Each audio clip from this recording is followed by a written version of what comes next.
Ah, Ela vai. Belezinha! Beleza. Vou conectar aqui o fone, peraí. Eu também vou pôr aqui para Conectar ficar mais aqui, fácil. você me escutar melhor. Aí, tá escutando? Ah, esse sim, aí sim. Por esse fone aqui, deixa eu ligar na tomada também, que esse celular meu aqui, ele é meio idoso.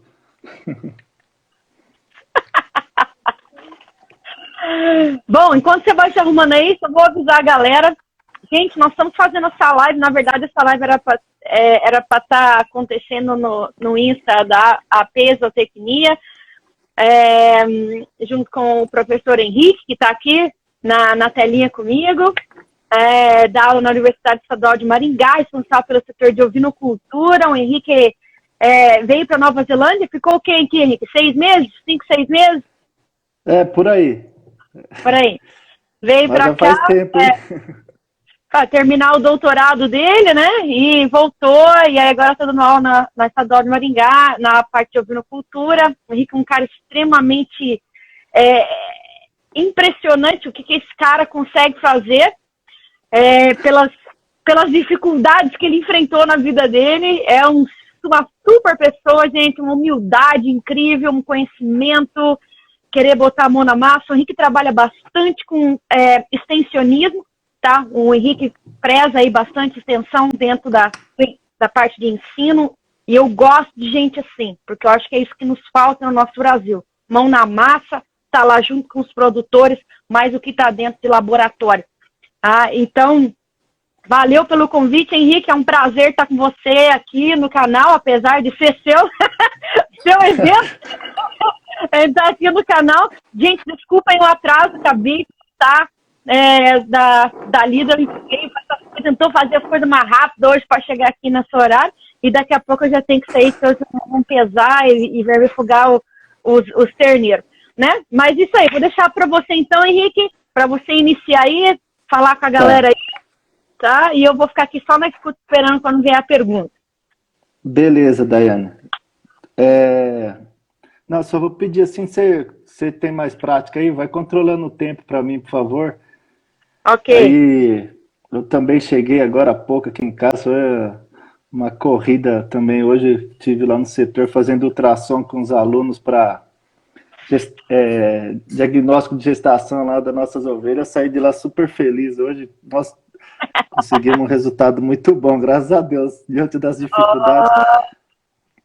Eu quero agradecer você também, Daiane, que toda vez que eu entro em contato com você, você atende as minhas solicitações. Então, muito obrigado mesmo. Até esses dias atrás aí eu estava indo com os alunos para a fazenda e contando a respeito de como a gente se conheceu, né? Porque a gente se conheceu primeiro pessoalmente, né? E depois que fomos, fala, puta, fazer contato através dos canais aí da internet. Vamos lá, Sim. então, Dani, para ser bem objetivo, então, eu fiz um papelzinho aqui para a gente, como você também tem horário aí, a gente aqui também já estamos quase entrando no final de semana, para a gente conversar sobre a produção de borregas, que eu tenho observado assim com os produtores e na minha vida prática aí, as borregas aqui no Brasil elas passam meio despercebidas. Eu não vejo o pessoal dar tanta atenção. Eu acho que se deve dar mais atenção ali para as borregas, né, do que para a qualidade da carne, porque a gente ainda estamos engatinhando. Então nós temos que ter as matrizes para parir bons cordeiros e futuras mães, né?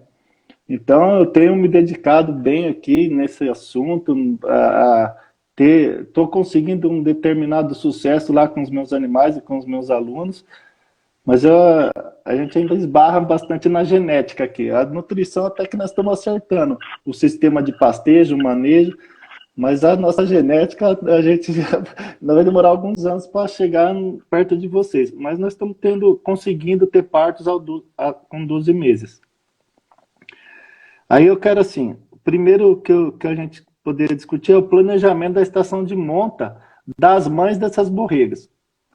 Então, assim, é incrível, mas A gente sabe quando vai chover e quando nós vamos ter mais pasto. Eu não sei por que o povo não quer fazer essas ovelhas parir na hora que a gente tem mais pasto, quer fazer parir na hora que está seco. E daí fica louco, dá silagem, dá feno, dá ração, e o pasto está lá. Daí chega nas águas, eu não tenho um número suficiente de animal para pastejar aquele pasto meu e eu perco pasto. Então, falar sobre esse planejamento, as minhas borregas nascendo ali no início da primavera, então você falar bem sobre isso. Depois a gente pula para o manejo das borregas ou cordeiras, né? Para fazer, qual é o planejamento para fazer elas chegarem aos 7 meses com um peso adequado para o encarneiramento, e a seleção, quem que vai entrar para o encarneiramento e quem não vai entrar, uma seleção bem objetiva, assim, o que você faria assim, aqui no Brasil, para a gente selecionar com poucos dados, que é o que a gente tem. E daí, qual carneiro que vai cobrir, né? Porque a gente vê nos livros e a gente vê as pessoas falando em borrega, carneiro experiente, né? Isso daí a gente vê que não tem nada a ver. A gente tem que avançar na genética, então a gente tem que pôr um carneiro novo numa borrega nova, é o que eu penso. No fim, os índices de prenhez aí, os índices das borregas e os partos. Quem fica, quem pariu, quem que vai ficar na propriedade, quem não vai ficar. Então, não sei se você conseguiu acompanhar. Então, a gente falar sobre passar por esses tópicos. Ok. Valeu. Ok, então. Vamos lá. Vamos começar pelo contexto. Vamos ensinar, não ensinar, mas vamos tentar passar o contexto aqui para o pessoal. Gente, Só um minuto, Daiane. Claro. E daí você vai controlando o tempo. Aí no final a gente deixa uns 10 minutinhos porque tem o pessoal de apoio aqui da APES, eles estão pegando as perguntas e estão selecionando as perguntas. Aí eu vou fazer algumas perguntas para você, por volta de umas 5, 6 perguntas. Tá bom? Tá. Ok. Então vamos Obrigado, lá. Então, imagina, que isso. Gente, contexto que o Henrique está falando, né? Essa monta de borrega. Então, normalmente, o que é? Um animal entre 6 e 7 meses de idade. Tá? Para a gente aqui, essa idade, normalmente, que ela atinge, né? A peso aí para monta. Eu chamo de monta de cordeira aqui, porque na classificação técnica são animais que estão abaixo, né? Não tem nenhum dente permanente. Ainda a gente considera aí cordeira, tanto que quando vai para o abate é abatido como lamb, como cordeiro, né? E não como hogget ou mutton. Esses animais, você fazer uma monta de cordeira, ainda existe muito tabu, até mesmo na Nova Zelândia, Henrique, tá? Até mesmo aqui. Eu acredito que pelos dados da Beef and Lamb, por volta de 10% dos cordeiros produzidos no país vêm de cordeiras, tá? Vêm de cordeiras, vêm desses animais de 7, 8 meses de idade. 10% apenas.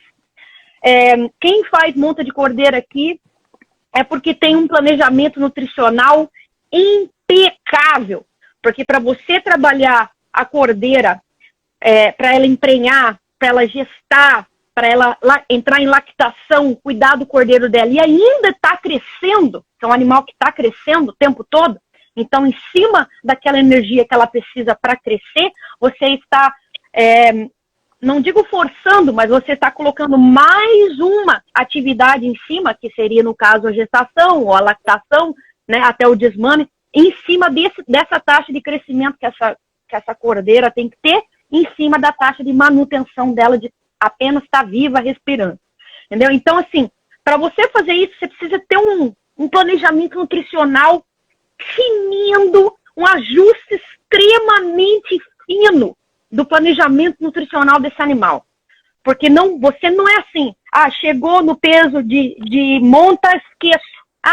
Alcancei meu objetivo, tá ótimo, agora te vejo mais tarde. Não, isso vai ser contínuo. Você vai ficar 12 meses, você vai ficar 14 meses, você vai ficar até 18 meses em cima desse animal, tá? Em cima desse animal para ter certeza que ela está recebendo tudo que ela precisa para crescer e para desenvolver as outras atividades que a gente está pedindo para ela. Então, se a gente pensar na parte econômica, a monta de cordeira, ela dá mais um ano de produção para essa matriz, mais um ano de produção. Ela melhora os partos subsequentes, então o parto como borrega, o parto como ovelha já é melhorado, é um animal que já tem uma experiência, se ela desmama um cordeiro, ela já tem uma experiência quando ela vem para a próxima aparição.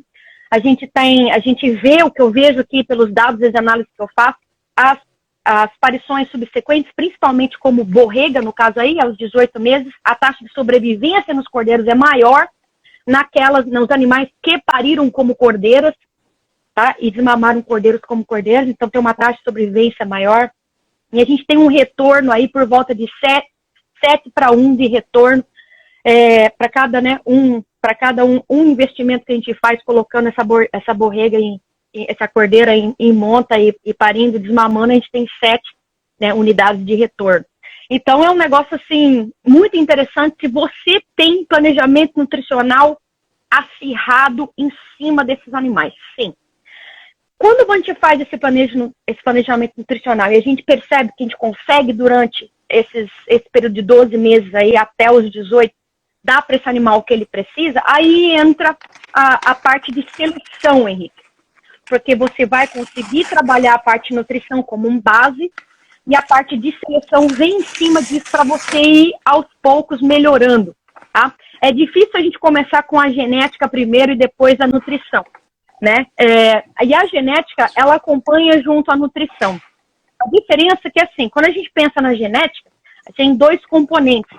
Tem o componente matriz e tem o componente reprodutor, tá? O componente matriz tem um impacto aí de 15%, tá? 15% é o componente matriz, tá?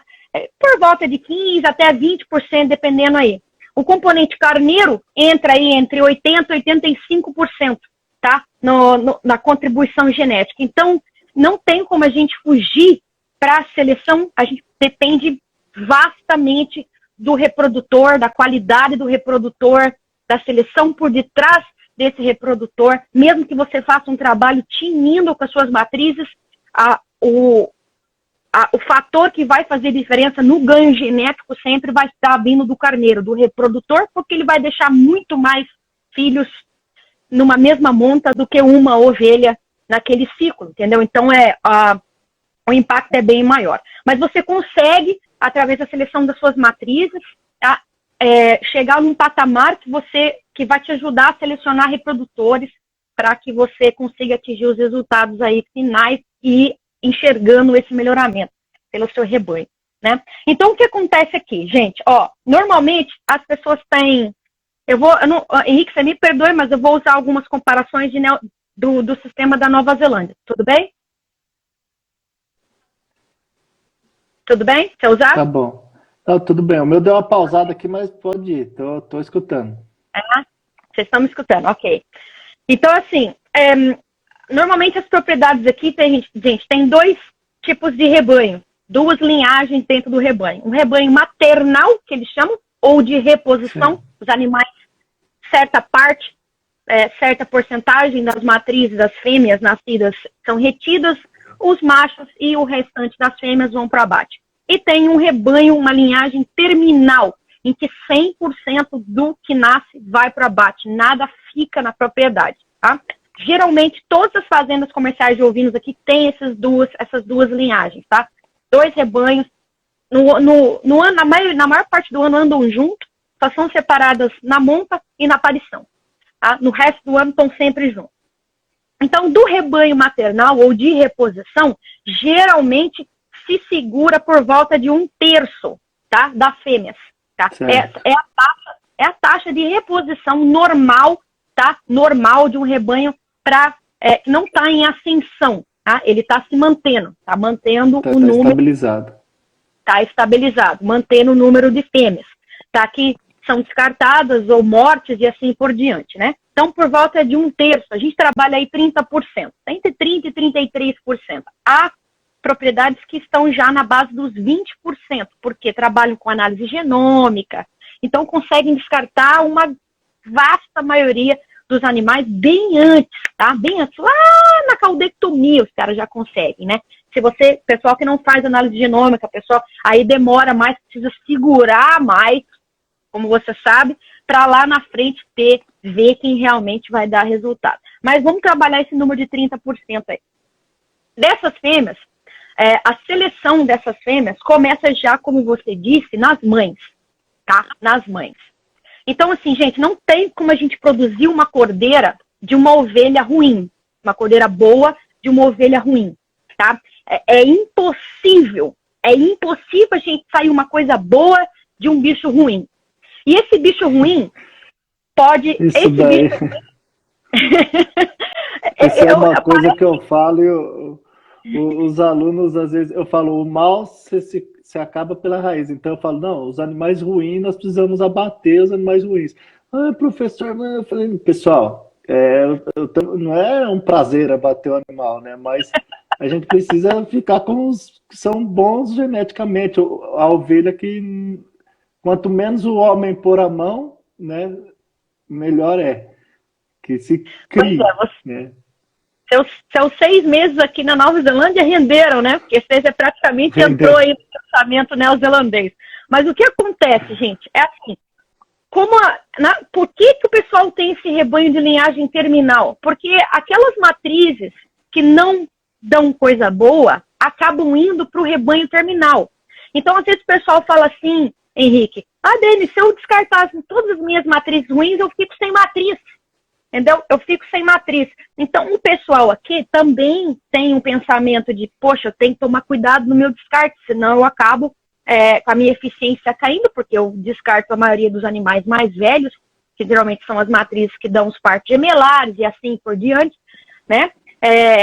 E aí acaba diminuindo a taxa de lotação, isso impacta no ganho, no retorno da propriedade. Então, eles têm essa linhagem terminal para colocar todos os animais que, de certa forma, falham na propriedade diante dos seus critérios de seleção, mas que você consegue colocar um carneiro terminal e abater toda a progênie. Você simplesmente não segura a reposição de animal ruim, tá? Tudo que nasce vai para o abate. Então, essa é a pegada, tá? Essa é a pegada aqui. Então, a pegada eu vou segurar aquilo que eu quero ver o meu rebanho se tornando, tá? Então, a gente trabalha as cordeiras que eu sei que amanhã vão ser aquelas borregas, amanhã vão ser aquelas ovelhas que vão representar exatamente o meu critério de seleção, vão dar exatamente o que eu preciso que elas dão, contanto que eu dê para elas as condições mínimas, básicas, de expressarem o potencial genético delas, tá? De expressar. O animal tem que expressar esse potencial genético. Gente, deixar o animal passar fome, deixar o animal ficar o tempo todo sendo cuidado, acariciado, mãozinha na cabeça, uma madeirinha, chupetinha na boca. Você não está ajudando a ovelha, pelo contrário, você está se tornando a ovelha da sua propriedade, tá? Você só falta parir para ela, porque o resto você faz tudo. Isso também não é ruim. Isso também não é bom.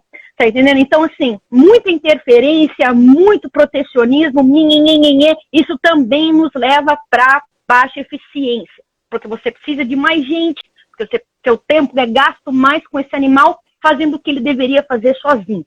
Só que a gente tem que dar o básico para esses animais, tá? O básico para demonstrar os instintos, demonstrar o potencial que ela tem, tá? E em responder ao seu manejo dentro do seu desafio, dentro do seu ambiente, certo? Então, a gente trabalha isso daí. Pensando nessa seleção, então eu já inicio pensando assim, quem serão as minhas matrizes que vão gerar a minha reposição? Quem são elas? Como são elas? Como eu as trato? O que eu quero ganhar no final? Tá? Então, é sempre assim, a gente tem que começar do final para trás. Então, lá na frente, quantos cordeiros eu preciso desmamar para que o meu sistema se pague, tá? Porque a nossa moeda de troca é cordeiro, gente. Nossa moeda, quem trabalha com produção de carne, tem de ovinocultura, sua moeda de troca é cordeiro, tá? Então, você começa de trás para frente. Para eu manter essa propriedade, quantos cordeiros eu preciso produzir no ano? E aí você vai voltando. Para produzir tanto de cordeiro, eu preciso ter quanto de matriz? Para ter tanto de matriz, quanto que eu preciso produzir de comida? Em que época do ano vou precisar mais? Em que época do ano vou precisar menos? Vocês estão entendendo? As coisas começam daí. Normalmente, o que eu vejo quando eu estou no Brasil, a gente começa ao inverso. A gente pensa, a minha área é 10 hectares, quantas ovelhas eu consigo colocar em 10 hectares? Entendeu? E aí me falam que eu tenho que comprar.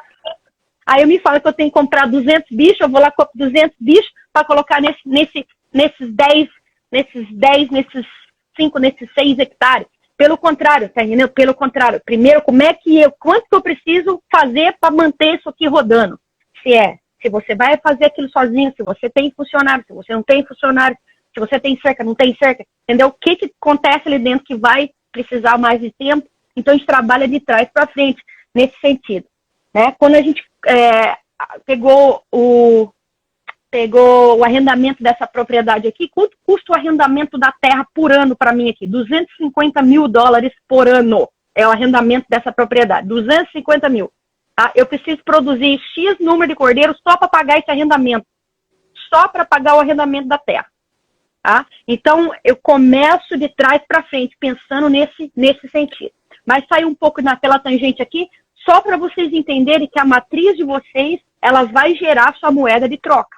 Ela vai gerar sua moeda de troca. Então, a qualidade dessa matriz é o que vai desencadear a qualidade da sua cordeira. E a gente trabalha, qualidade de matriz, gente, a gente trabalha no plano nutricional, a gente fala de score de condição corporal. A matriz, ela é o score de condição corporal dela. Tá? Quanto melhor o score de condição corporal, mais chances ela tem de expressar o potencial genético dela. Tá? A gente trabalha sempre score de condição corporal. Daí, no que é isso? Score de condição corporal. É você colocar sua mão no lombo da ovelha ali, tá? Abre toda a lã, enfia a mão no lombo da ovelha e dá uma sentida e vê quanto tem de gordurinha ali, quanto tem de camada, quanto tem de proteção, assim, sabe? Como é que a gente chama? De pneuzinho, sabe? Os pneuzinhos nossos, assim, assim, da banhinha, sabe? Bacon, sabe? O baconzinho nosso, assim, sabe? Quanto tem de gordurinha ali, entendeu? Isso aí é o score. Esse score ele vai de 1 a 5. 1, raquítica, não tem nada, pele e osso, quase morrendo, já enterra. 5, obesa, aquele bicho que você não consegue nem fechar a mão, mal pôr a mão deitada, assim, a mão sua fica deitada, assim, sabe, Henrique? A mão fica deitada, assim, você não consegue nem fechar. Afrouxada. Exatamente, aquela ovelha que anda devagar, porque ela tá tão gorda, tá entendendo? Aquele bicho que tá toda hora... que mal Parece consegue uma respirar. mesa as costas dela. Exatamente, entendeu? E a gente tem paixão por esses bichos. A gente olha e fica assim, meu Deus, que ovelhão! Olha que coisa mais bonita! Meu Deus do céu, coisa maravilhosa! Você tá entendendo? Então, a gente tem esse certo tesão por bichos assim, né? E o que a gente mais vê em feira... Tem que tomar cuidado com esses bichos. Tem que tomar muito cuidado, porque um animal raquítico é tão ruim quanto um animal obeso, tá, gente? A gente não quer nenhum dos dois. Então, a gente quer que essa ovelha fique com score 3, 3,5, que é o meio, tá? Metade, entre 1 e 5. Score 3, 3,5, um score ideal. Ela tá sadia, ela tá bem. Ela vai cair para 2, eventualmente cai. Quando que ela cai para 2? Quando ela pare. O animal pariu hoje, bum, chupa toda a gordura do corpo dela e vai pro leite. Não tem o que você faça. Não tem, tá? Se você é aquela pessoa que deixa os cordeiros com a sua ovelha, que esses cordeiros têm 100% de acesso a essa ovelha, tá? Que essa ovelha está no normal dela de produção, ela pariu, ela perde peso. Pariu, perde peso. Gente, a energia nutricional de uma ovelha parida chega a ser 3 vezes maior do que quando ela está vazia. 3 vezes maior, tá? Então, assim... não tem coisa que a gente dê para ela. Então, o que a gente faz? A gente faz com que essa ovelha pare bem. O score 3, 3,5. Porque se ela vai perder, eu prefiro que ela saia de um 3,5 para um 2,5 do que ela saia para um 2, de um 2 para um 1. Tá entendendo? Que é aquela ovelha que tá mal e mal se mantendo. É aquela ovelha que vai te dar cordeiro guacho. É aquela ovelha que vai te rejeitar cordeiro. É aquela ovelha que vai trancar, distorcia, tranca. Tá? É aquela ovelha que morre de toxemia, entendeu? É aquela ovelha que dá 1001 problema para você. Só que pra gente cordeiro no Brasil... leve. Cordeiro leve, exatamente. Cordeiro nasce raquítico, rato, que ratinho, sabe? E você fica, meu Deus, o que eu faço com isso? Entendeu? O que que eu E a faço com isso? ovelha, a ovelha gorda, ela dá muito cordeiro leve também, né? Às vezes o produtor, nossa, aquela tá gorda, tá bonita, a score 4,5, 5, e a hora que ela para aquele ratinho. E aí é uma frustração. Exatamente. Tanto, entendeu? Então a gente vê isso nos extremos. Então, normalmente, o que a gente faz? Para eu selecionar minha cordeira, para que essa cordeira, que eu quero, se eu quero fazer uma monta de cordeira, no caso aí vocês falam monta de borrega, tá? Um bicho de 6, 7 meses, eu tenho que pensar assim, o animal está apto para reproduzir quando ele atinge por volta de 70% do peso vivo adulto, tá? Da linhagem ali dentro. Então, por quê? Porque esse peso vivo adulto, ele depende, tá? Se é uma raça que o peso vivo adulto, né? E peso vivo adulto, gente, em cima do score 3. Que às vezes o bicho está com 200 quilos e não é peso vivo adulto, é porque está super obeso. Tá entendendo? Então, a gente trabalha assim, peso vivo adulto da minha ovelha com score 3 aqui na propriedade, se a gente falar que é 60 quilos, tá? 60 quilos, você multiplica 60 por 70%, dá 42 quilos. Então, um peso mínimo de você colocar aquela cordeira na reprodução é 42 quilos em cima daquele peso ideal médio, né, das suas ovelhas adultas, são ovelhas de 4, 5 anos, tá? Que já estão desenvolvidas. Então, o peso mínimo, menos que isso, eu estou forçando o animal, tá? Estou forçando o animal, eu posso prejudicar o crescimento do animal, você está entendendo? Tem N coisas relacionadas. Então, o peso mínimo é 70% do peso vivo adulto. Então, para eu sair, então, lembra, sempre de trás para frente. Se essa cordeira tem que estar com 42 quilos no dia que eu quiser colocar o reprodutor com ela, aí eu trabalho de trás para frente. Ela vai nascer com tantos de peso vivo, sei lá, vamos supor que ela nasceu com 5 quilos de peso vivo. E ela vai ser desmamada, aqui para mim a gente desmama com 100 dias de média, tá? 100 dias de média. Então, por volta de 30 quilos. Então, ela vai sair de 5, vai chegar no 30. Eu tenho dos 30 até os 42. Eu tenho que fazer essa cordeira ganhar 12 quilos até o dia que eu quero fazer ela entrar em monta. Então, se essa cordeira vai entrar em monta no início de maio e ela foi desmamada em dezembro, eu tenho janeiro, fevereiro, março, abril. Eu tenho 4 meses, tá? Se ela foi desmamada no final de dezembro, se ela foi desmamada no início de dezembro, eu tenho 5 meses para fazer essa cordeira ganhar 12 quilos no mínimo. Ela pode ganhar mais, tá? O ideal é que ela esteja mais pesada, mas no mínimo, tá? Ela tem que ganhar 12 quilos até o dia que eu quero colocar o reprodutor com ela. Então, novamente, eu trabalho de trás para frente. Trás tá? para frente, Eu vou lá, eu quero chegar, tá isso, daí eu vou voltando para ver onde como é que eu vou. O que eu preciso fazer, né? Exatamente, vou fazer agora. Então, o que acontece com a gente aqui? Os animais são desmamados no início, final de novembro, início de dezembro. Entre janeiro, fevereiro e março, geralmente é uma época muito seca aqui nesse país, principalmente na região leste, tá? Da Nova Zelândia, né? Tanto Ilha Norte quanto Ilha Sul. Mas o verão nosso é seco. Lembra muito o sul do nosso país, tá? Rio Grande do Sul, principalmente. Sim. Rio Grande do Sul acabou de passar por uma seca ferrada aí, né? O pessoal tá falando a pior seca em 100 anos, um negócio assim, né? Então, é muito parecido com o que acontece aqui no país. A gente termina a primavera, tá? Aí começa a esquentar, e aí com 2, 3 semanas para a chuva, e a chuva não vem até final de março, abril, tá? E quando a gente tem sorte. Isso aqui nessa região leste do país. Região oeste recebe chuva, principalmente a Ilha Sul, a Ilha Norte ainda dá uma sapecada, mas essa é a nossa realidade. Então, o que acontece? Eu tenho que fazer essa cordeira crescer numa época que eu não tenho pasto, tá vendo, Henrique? Né? Porque essa cordeira tem que ganhar 12 quilos, essa cordeira tem que ganhar 12 quilos entre dezembro e maio, que início de maio é a nossa monta de cordeira aqui. E na época seca ainda.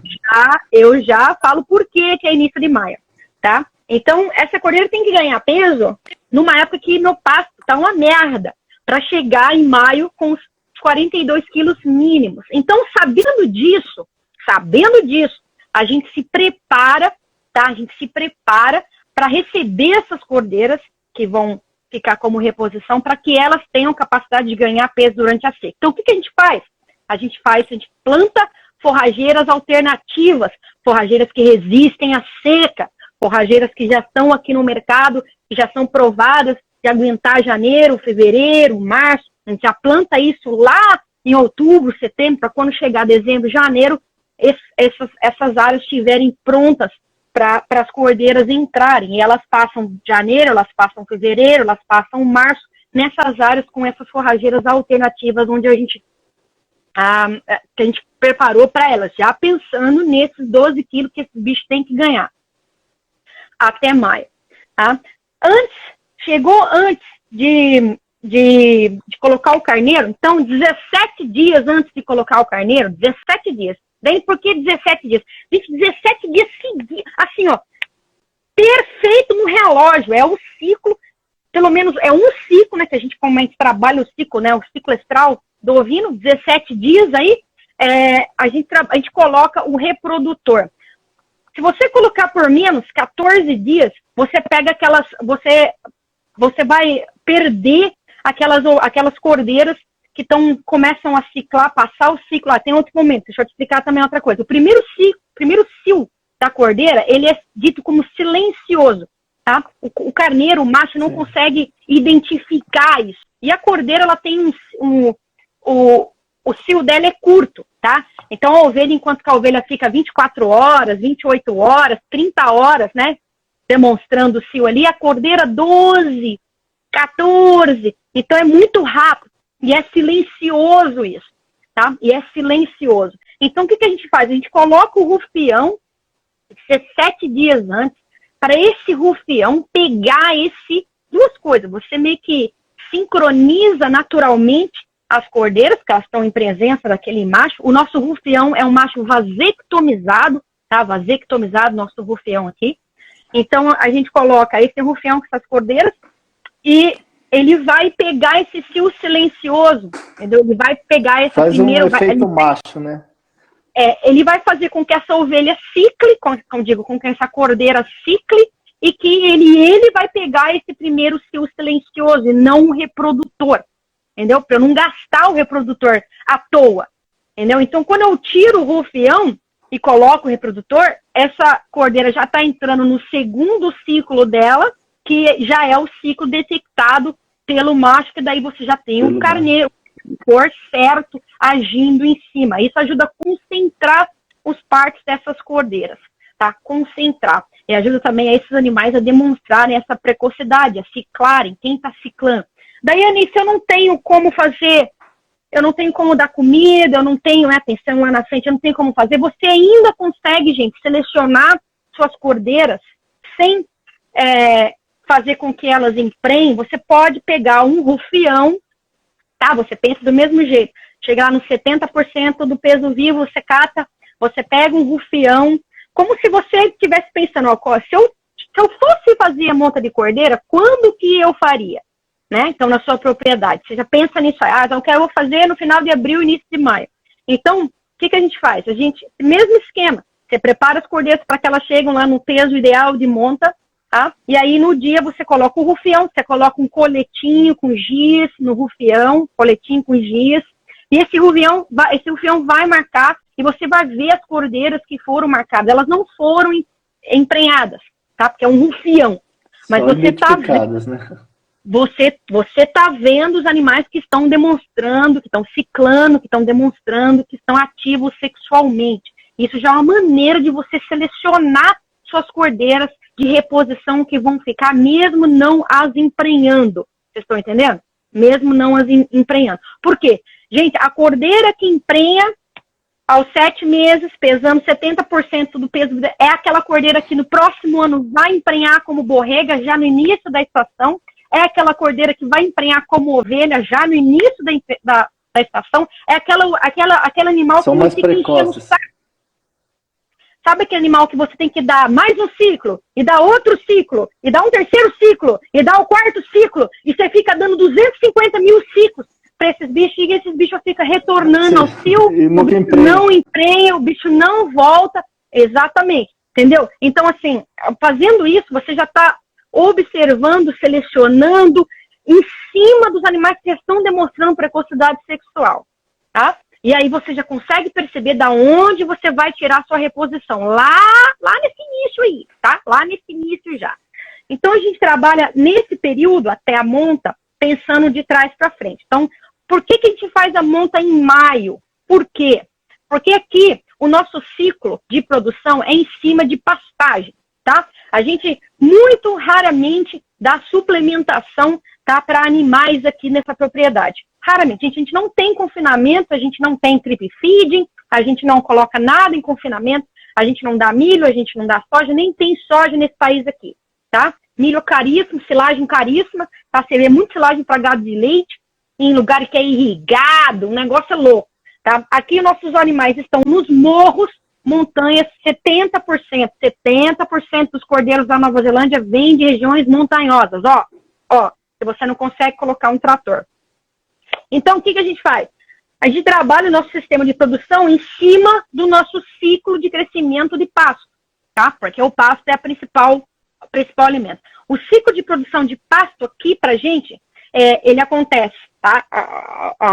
A época de maior produtividade e qualidade acontece setembro, outubro, novembro. São os 3 meses que dá gosto, sabe, Henrique? Você sabe, você estava aqui, né, nessa época. Sim. Você anda assim, o negócio é tudo verde, cara. E aquele verde que dói os olhos, um verdão escuro. Brilhando. Assim, sabe? Brilhando, dá vontade de você mesmo ajoelhar ali e pastar junto com a sua cordeira, né? Você só põe um salzinho, um vinagrinho, ó, entendeu? E aí, ó, o que acontece? Pensando nisso, setembro, outubro, novembro, o que a gente faz? A gente coloca as ovelhas em parição no final de março, para elas começarem a parir no final de agosto e pegarem esse início da produção de pastagem, que é setembro.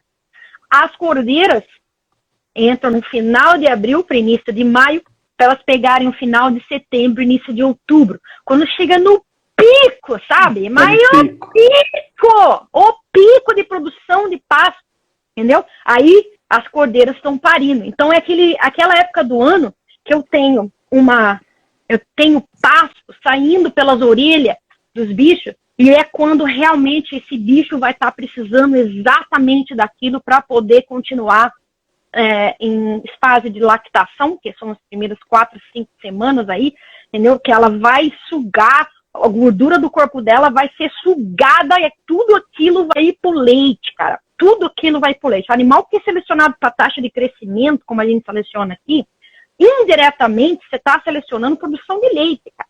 Indiretamente, tá? É por volta de 60-40, tá? 60% leitinho de mãe, 40% potencial do animal para ele crescer.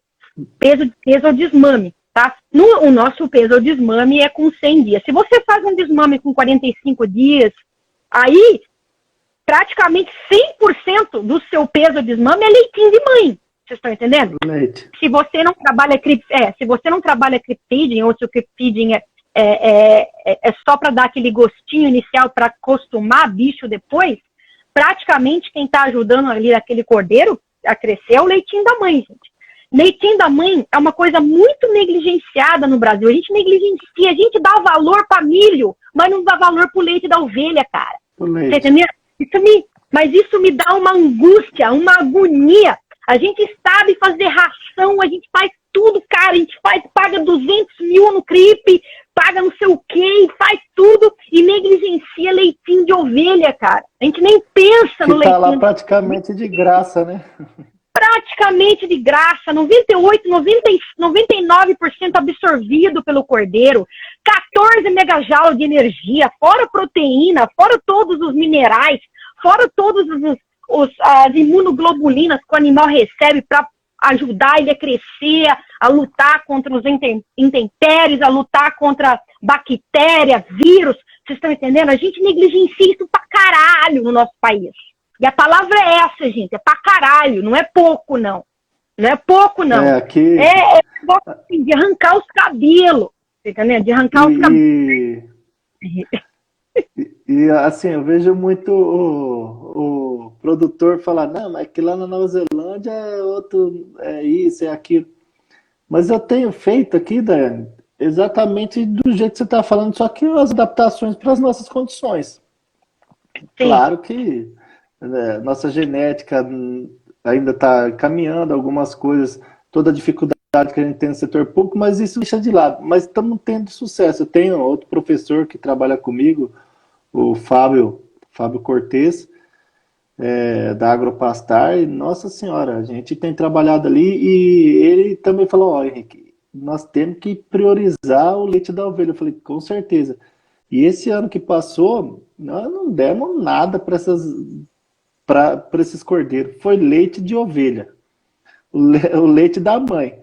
E também outra coisa, nós proibimos, assim, o aluno, não, professor, tem um lá que não está mamando, pegar leite lá no setor lá da leite de vaca. Eu falei, não, aqui é proibido, nem tem madeira, não se dá mamadeira aqui para ninguém. Ou ele acompanha a mãe dele e se vira, ou ele está naturalmente selecionado.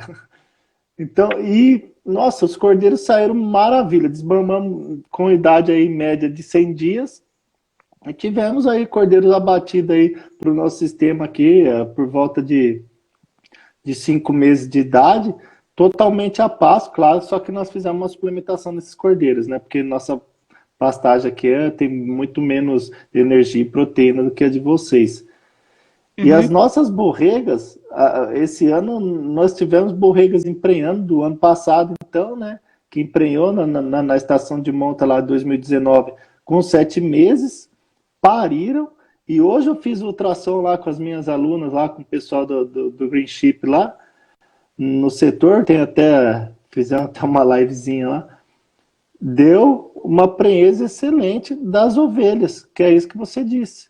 Essas ovelhas, essas borregas que pariram com 12 meses, conseguiram recuperar, são fêmeas que conseguiram recuperar seu score corporal e estão prenhas, sabe? E com tudo isso sim, eu acho que é muito assim, o zootecnista que vai trabalhar com ovinocultura ou o produtor, ele tem que olhar muito para o animal, né, e perceber a fisiologia dele também, né? Porque Então a gente. eles conseguem se produzirem. Sim, porque a gente trabalha, a gente negligencia a parte nutricional muito fortemente, né? A gente acaba dando muita preferência para carneiro, dando preferência para bicho improdutivo, porque ele está sempre gordo e bonito, entendeu? A gente não sabe trabalhar altura de pasto, a gente não trata pasto como lavoura, de pasto em fazenda é mato, entendeu? É mato, cresce sozinho, deixa lá, entendeu? Então, tudo isso ajuda a gente a falhar no sistema, tá? E esses animais que têm potencial, eles passam despercebidos mesmo, porque eles não têm como demonstrar esse potencial, tá? Não tem, gente. Não adianta, você pode comprar um animal mais fodástico, tá? Em DEP, não sei o quê. Se o bicho passa fome, ele não vai demonstrar, ele morre. Tudo aquilo, toda aquela DEP, tá no buraco. Vocês estão entendendo? Tá dentro do buraco e foi enterrado. Então, a gente tem que demonstrar, tem que dar para os animais condições ideais para eles expressarem esse potencial deles e para você conseguir selecionar os que não estão expressando, tá? Os que não estão, que é o mais importante. Por que esses animais não estão expressando o potencial? Ou não estão sendo bem alimentados, ou se estão sendo bem alimentados e você, no mesmo grupo você tem os que expressam e os que não expressam, tá aí a maneira com que a gente começa a já selecionar, né, orientadamente para esses animais que não estão expressando comparado com os que estão sob mesmo manejo, sob mesmo tipo de alimentação, tá entendendo? Então, assim, são as coisas que a gente já começa a ver desde o início. Então, a hora que eu vou selecionar minhas matrizes que vão dar as minhas reposições, nem todas vão dar as minhas reposições, obviamente. Vocês estão vendo? A gente segura 30%. Ou seja, por que eu não segurei todas as cordeiras? Primeiro porque eu não preciso de todas, tá? Se eu precisasse de todas, aí eu estaria começando a ficar meio complicado, porque eu teria que segurar todo o bicho. Quando você segura todos os bichos, você segura bicho ruim e bicho bom. E aquele bicho ruim vai continuar... Não tem seleção, né? Então, normalmente quem começa aqui já começa comprando matrizes, tá? Não começa comprando borrega, não começa comprando cordeira. Começa com a pessoa que começa na atividade começa comprando matrizes já comprovadas, tá? Matriz que já tem histórico de parição, e aí aos poucos eles vão formando o rebanho com quem nasce. Mas para iniciar, ninguém inicia comprando borrega e cordeira, tá? Porque a gente não tem informação ali suficiente para você. Então, na seleção das matrizes, eu tenho que pensar assim, né? Como é que é a cara e como é que é o tipo de produção que eu quero dessa minha matriz, que lá na frente vai formar a minha cordeira, né? Então, é aquela matriz que emprenha no início da estação, ela que é aquela matriz que cuida do cordeiro dela, que tem uma boa produção de colosso, aquela matriz que não dá problema de casca, aquela matriz que não dá problema de verme, o tempo inteiro, tá? Verme é um negócio que nos assombra 24 horas por dia, 365 dias do ano, tá entendendo? Mas tem animais que são mais resilientes, são animais que conseguem lutar, são animais que você mantém a sua nutrição no patamar alto, tá? A gente consegue acompanhar, fazer exame de OPG, com a aprocultura, acompanhar o que está acontecendo com a infestação parasitária. Quando você não tem isso, você não sabe dessas coisas, é quando o negócio toma conta mesmo. E aí o pessoal acha que o problema da ovinocultura é o verme. Então, a gente procura essas matrizes que são resistentes, matrizes que não dão trabalho, as matrizes que cuidam do cordeiro dela, contanto que eu dê para ela o básico para ela se expressar, tá? O básico, que é não deixar esse animal passar fome, não deixar bicho ter sanfona. A gente tem essa mania de sanfonar bicho, cara. Você deixar bicho perder peso, gente, sem razão, é a coisa mais ineficiente que existe, tá? A ovelha, para perder 1 quilo, tá, de peso vivo, ela vai gastar 17 megajoules de energia. Para ela colocar o mesmo quilo de volta, ela precisa de 65 megajoules de energia. Vocês estão entendendo? É um negócio, é quase 3 vezes o dobro. Muito mais. Exatamente. Vocês estão entendendo? Então é muito ineficiente fazer um animal perder peso. Outra coisa também que a gente escuta bastante é assim, eu coloco lá para emprenhar, e aí no terço final de gestação, tipo, né, sei lá, 50 dias antes de parir, daí eu preocupo com ela, né, porque é quando o feto começa a crescer, aí eu tenho que preocupar com ela. Isso é outra coisa que a gente faz bastante no nosso Brasil, e eu vejo isso nas publicações, pessoal batendo em cima, né, olha, o terço final da gestação é quando você tem que preocupar com a matriz, é quando você tem que dar ração suplementar e papapá. Gente, se você for preocupar com a matriz no terço final da gestação, a sua vaca já foi pro brejo. O seu atoleiro já te pegou. Você já está na merda. Tá entendendo? Na merda. Não Começa antes do encarnamento. Lembra, cara? Exatamente. Lembra, cara? Nós temos que trabalhar de trás para frente, de trás para frente. Então, para essa matriz, terço final de gestação, é quando a gente vê o cordeiro crescer. Se a matriz estava mais murchinha, de repente ela fica desse tamanho, né? É quando a gente vê o uberzinho dela ganhar leite, entendeu? Aí ele enche, né? É isso, aí que a gente se preocupa. Aí que a gente fala, puta, caralho, eu tenho que preocupar a ovelha, vai parir, né? Gente, nesse momento, vocês imaginam assim, nesse momento que o cordeiro cresceu, para fazer esse cordeiro crescer, a ovelha precisa ter uma placenta foda, tá? Placenta. Peso ao nascer de cordeiro é diretamente proporcional à qualidade e tamanho de placenta, tá? Placenta começa a se formar, desenvolver, formada, já depois dos 30 dias do dia da concepção. No final dos primeiros 30 dias já começa a crescer, formular, desenvolver a placenta. Se essa ovelha vem capengando, lá do dia que você coloca o seu carneiro, entendeu? Ela vem capengando, ela tá capenga, ela tá magra, ela emprenha, você fica, porra, tem umas ovelhas magrelas aí que até emprenha, né? Aí você imagina, o bicho já tá magro, entendeu? Aí emprenha, aí começa um processo normal, tem que formar glândula mamária, tem que formar placenta, tem que mudar tudo, e faz não sei o que no útero, e embrião, papapá. A gente não precisa ser master em reprodução, tá? Essas coisas já começam a desenvolver lá atrás.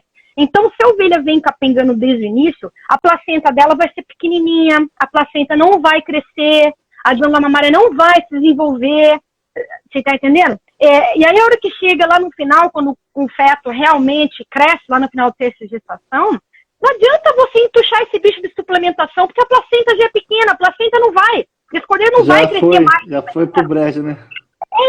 Você tá entendendo? Você tá entendendo? Então, assim, a gente tem que preocupar com essa ovelha, gente, o tempo todo, não é aqui ou ali, isso aí é tapar. buraco, isso é tapar sol com a peneira, que é o que a gente mais faz nesse país nosso, cara. Estão entendendo? A gente tem que trabalhar um negócio, uma forma holística, pensar em tudo, cara. Não pensar em ficar apagando fogo. O que a gente sempre faz, entendeu? É ser reativo, sempre apagar fogo. Ah, lá na frente eu penso. Não, cara, não, tu tem que pensar já, entendeu? Já. Tem que agir já, cara. Já, nesse exato momento.